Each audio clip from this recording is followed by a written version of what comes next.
સોહમવાસી એટલે શુદ્ધ આત્મ સ્વરૂપમાં રહેનારો. સ એવ અહમ. સોહમની ભાવના એ જ તાત્વિક પ્રતિષ્ઠા. સોહમ મંત્ર દ્વારા જડ શરીર પણ ચેતન સત્તાનો અનુભવ કરે છે. યોગ ક્રિયા તથા મંત્ર ક્રિયાથી પ્રાણનો લય તથા શક્તિનો સંચય બંને ક્રિયાઓ હસ્તગત થતી હોય છે. સોહમ 2 અક્ષરોનો ટૂંકો મંત્ર છે.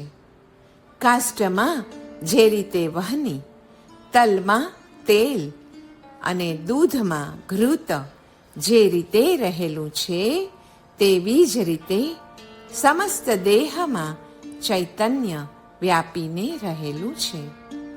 બસ આટલું જાણવાથી મનુષ્ય સંસાર સમુદ્રને તરી જાય છે. અરે જન્મ મરણ રહિત પણ બની જાય છે. આ રહસ્ય જાણવાનું સાધન સોહમ એ ખરેખર 2 અક્ષરોનો જ માત્ર ટૂંકો મંત્ર છે, જેનો વિશેષાર્થ એ છે કે તે હું છું, અર્થાત જે પરમાત્મા, જે પરમ તત્વ અખિલ બ્રહ્માંડમાં વિલસી રહ્યું છે, તે જ પરમ તત્વ મારામાં પણ વ્યાપી રહ્યું છે. બસ માત્ર આ સોહમના જપમાં સુરતા લાગી જવી જોઈએ, જેથી ચિત્તવૃત્તિઓ શાંત અને સ્થિર થઈ જાય. કોહમ, હું કોણ, એ પદની વિચારણાથી સોહમ એવો જવાબ મળશે.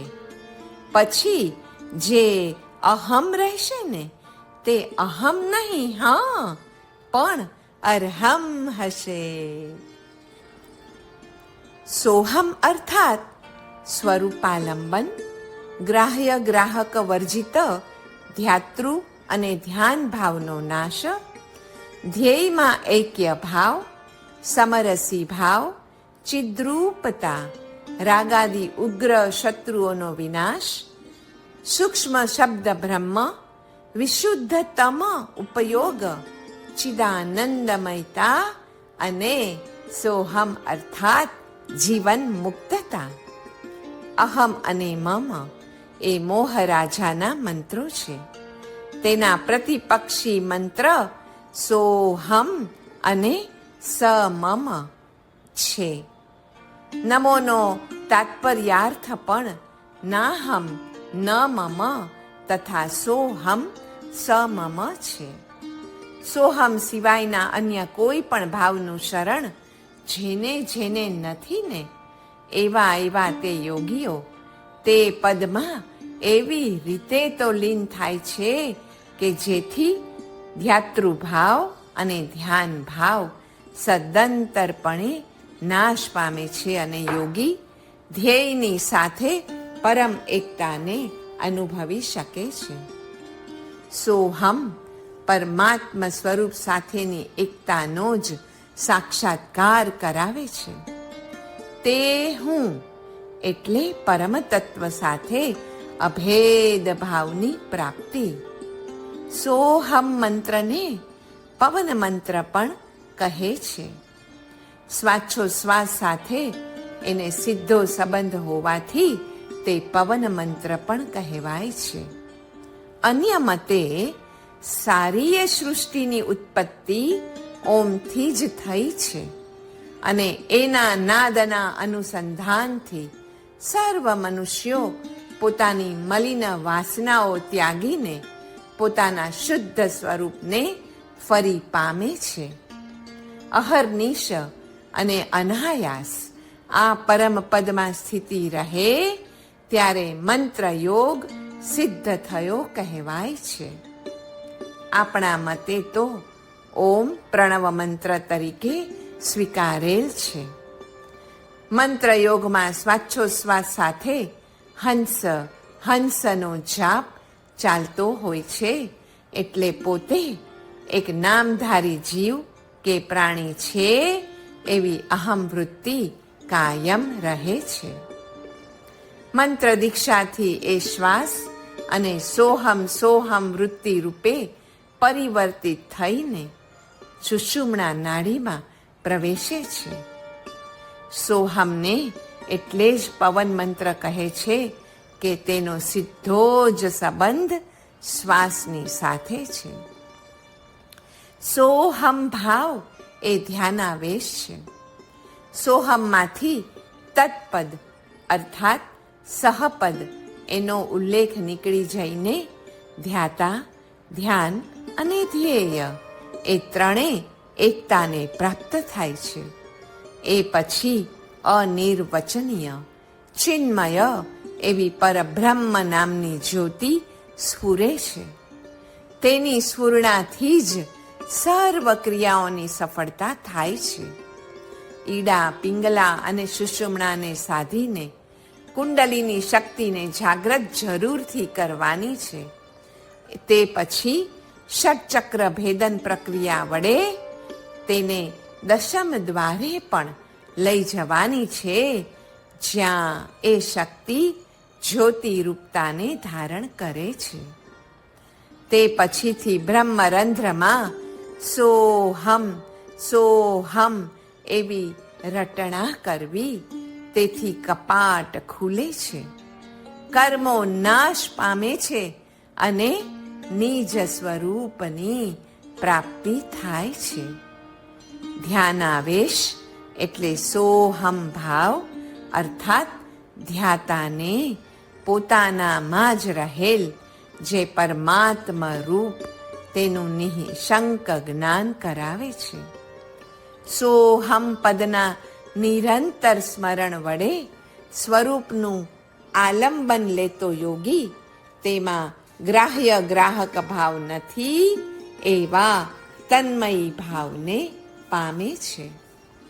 ઓમ કે સોહમ તેનો ઉચ્ચાર એ પરમ સત્યના અનુભવની સાધના છે. અહમ બ્રહ્માસ્મિ આ વાક્યમાં મોક્ષનો ઉપાય રહેલો છે. પરમેષ્ઠીની ઉપાસના એ શુદ્ધ અને સમર્થ એવા સ્વની જ ઉપાસના છે. આપણા સૌનું ચૈતન્ય એક જ છે. માટે જ સોહમ એ ઉપચાર નથી પણ સત્ય છે. ઓમ એ શરણગમન છે.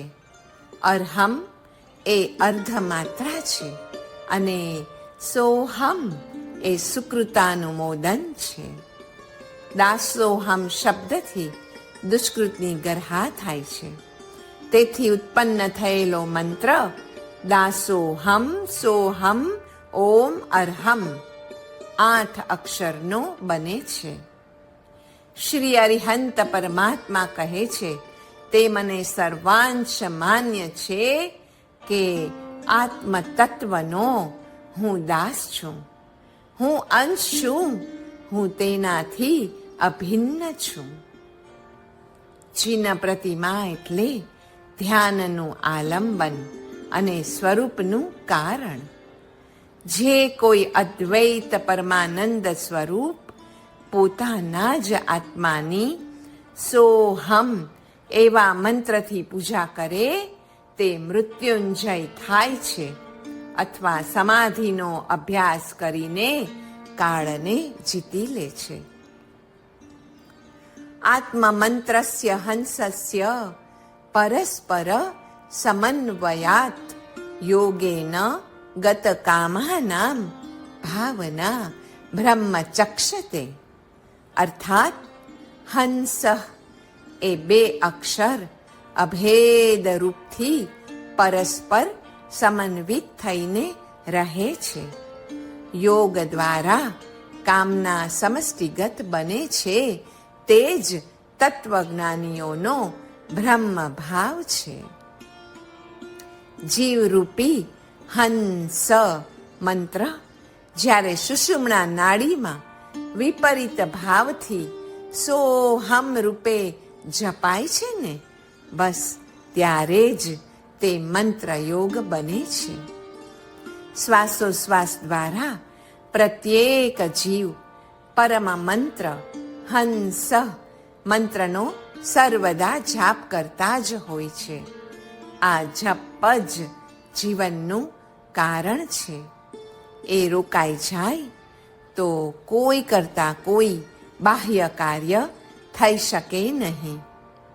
સોહમમાંથી સકાર અને હકારનો જ્યારે લોપ થાય ને ત્યારે ઓમકાર નિષ્પન્ન થાય છે અને એ જ તો બ્રહ્મ મંત્ર છે. આ મંત્ર યોગના અભ્યાસથી જીવ અને બ્રહ્મની એકતા અનુભવાય છે. દરેક આત્મામાં દેવત્વની જે હાજરી છે તે હું જ છું એમ સોહમ મંત્ર દ્વારા પ્રભુ આપણને કહે છે. તેઓ આપણા મનમાં છે, આત્મામાં છે. સો એટલે તે અને અહમ એટલે હું છું. હું તે છું એ તેનો સરળ અર્થ થયો. આત્મા પરમાત્માનો સમન્વય એટલે સોહમ. સોહમની સાધના સર્વોપરી હોવા છતાં સરળ છે. બંધનથી મુક્ત થવા માટે તેની આરાધના ઉત્તમોત્તમ ગણાય છે. ચેતનાને ઉચ્ચતમ સ્તરે જાગૃત કરવી છે તો સોહમના જાપ કરો. આત્મા અને બ્રહ્મ એક થતા સોહમ એ વિમર્શ પ્રત્યભિજ્ઞા સ્વરૂપ છે. તેને પરતત્વ સમાપત્તિ પણ કહે છે. તે ઉઘડે છે. સોહમમાં સુરતા મેળવી દેવાથી પછી અહમનો લય થાય છે.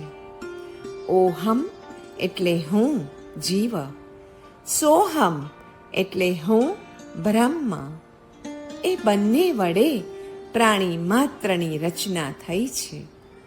સોહમ ભાવ તે ધ્યાનાવેશ અને ઓમ ભાવ તે ધ્યેયાવેશ છે. ઓમકાર એ પરબ્રહ્મને પ્રાપ્ત કરવાનું પરમ આલંબન છે. આપણે નાના હતા અને આપણે 9 કાંકરીની રમત રમતા હતા ને એમ અધ્યાત્મમાં પણ એક 9 કાંકરીની રમત રમાતી હોય છે, જેમાં 4 અંતઃકરણ અને 5 ઇન્દ્રિયો છે. પહેલી કાંકરી મનને સ્થિર કરવાની છે. બીજી સ્થિર ચિત્તે શબ્દને સોહમને ધારણ કરવાની છે. ત્રીજી અને ચોથી કાંકરી એ નિત્ય અનિત્યનો વિવેક કરીને આપણા અંદરના અહંકારને ઉખેડવાની છે. અને છેલ્લી 5 ઇન્દ્રિયોને વશ કરી કામ ક્રોધ આદિ સર્વ ષડ રિપુઓનો નાશ કરવાની કાંકરીઓ છે. આમ અનાસક્તપણે ખેલનારા અને પોતાની જાતને જીતનારા જ જીવનની અઘરી બાજી જીતી જાય છે. જેને મન વશ છે ને અને પ્રાણ પણ વશ છે ને, એક અક્ષરને જેઓ પામી ગયા છે ને, અને જેમણે એક અવિનાશી તત્વને પીછાની લીધું છે ને, તેને તો પછી મૃત્યુ પણ શું કરી શકે? લોખંડના કટકા જેવા કઠણ અહંકાર અને મમકારને પણ સોહમ એના જાપરૂપી અગ્નિથી પીગળાવીને તેનો નાશ કરી શકાય છે, તથા શબ્દના ઘણથી ટીપી પણ શકાય છે. જીવ ભાવનો નાશ થયા પછી આત્મા ઉપર કાળ કે કર્મનો પ્રભાવ પડતો નથી.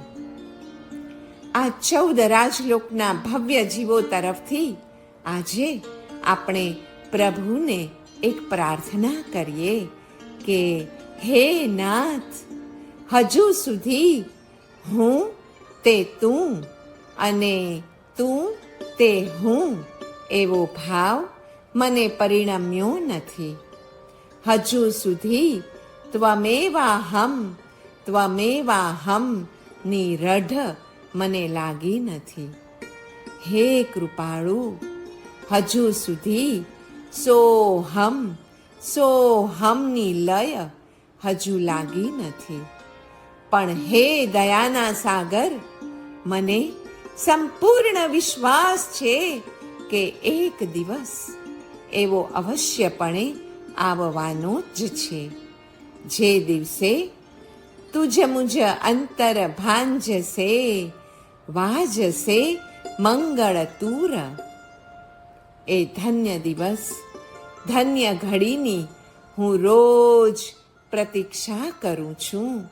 પરંતુ હે નાથ, તે ધન્ય દિવસ અને ધન્ય ઘડી ન મળે ત્યાં સુધી આપની સેવા મને ભવો ભવ અખંડ રીતે મળજો, એ જ ઈચ્છા છે, અભિલાષા છે અને આજની પ્રાર્થનાની અભ્યર્થના છે. અસ્તુ.